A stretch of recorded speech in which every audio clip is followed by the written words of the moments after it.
Okay, hello everyone, welcome back to my channel. And for this video, we'll have something a little bit different than the previous videos.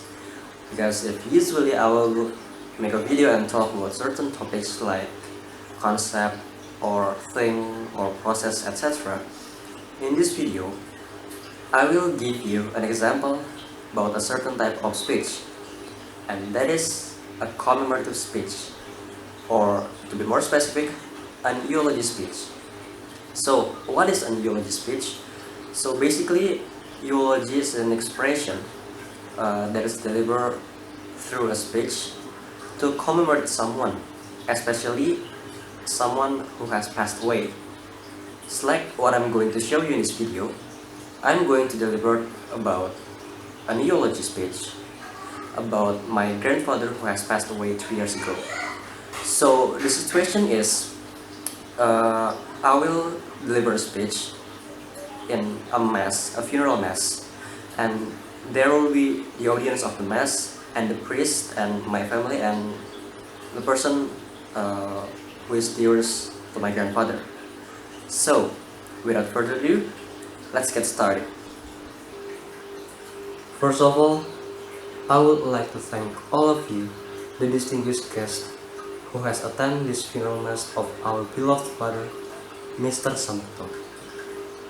In this sorrowful moment, please allow me, Bintang, as the second oldest grandson of Mr. Samukto's family, to tell you a short story about Mr. Samukto's life.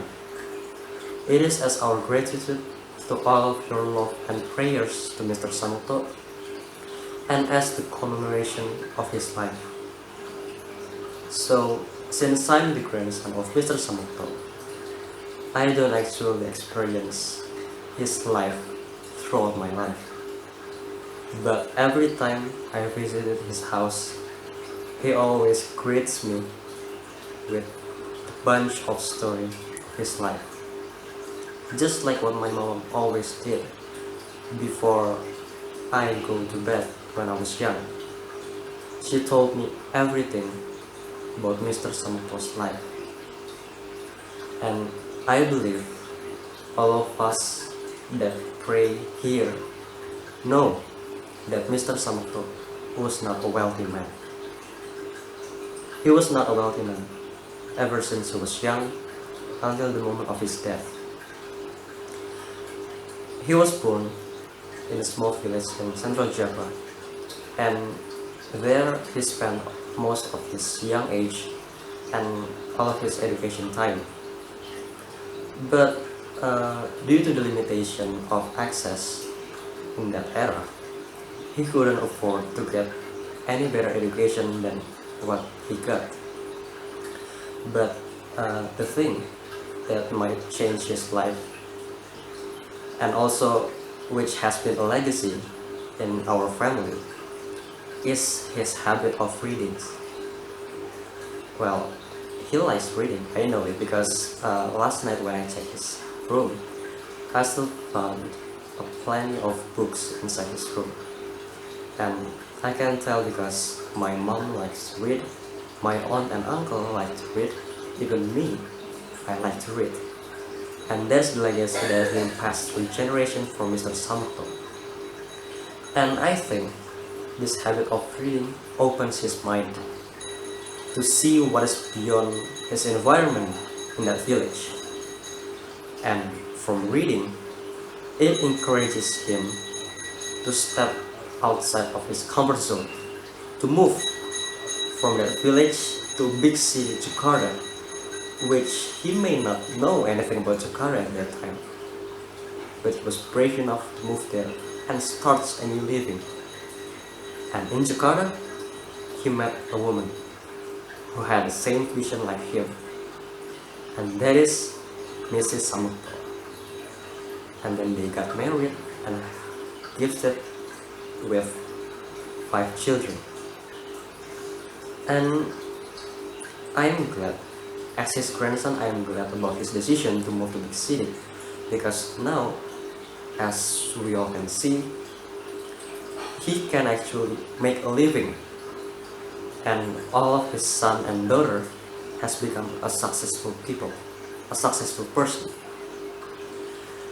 And also, if some of you guys know him personally, Mr. Samokto is a very kind-hearted man.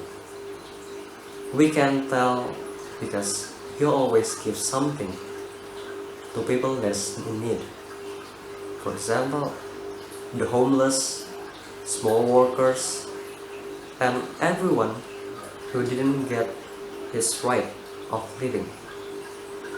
I believe that inside all of your hearts, there's something about Mr. Samokto that sparks joy in your heart.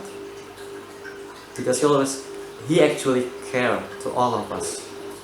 He gave everything that he had to us every time we are in need.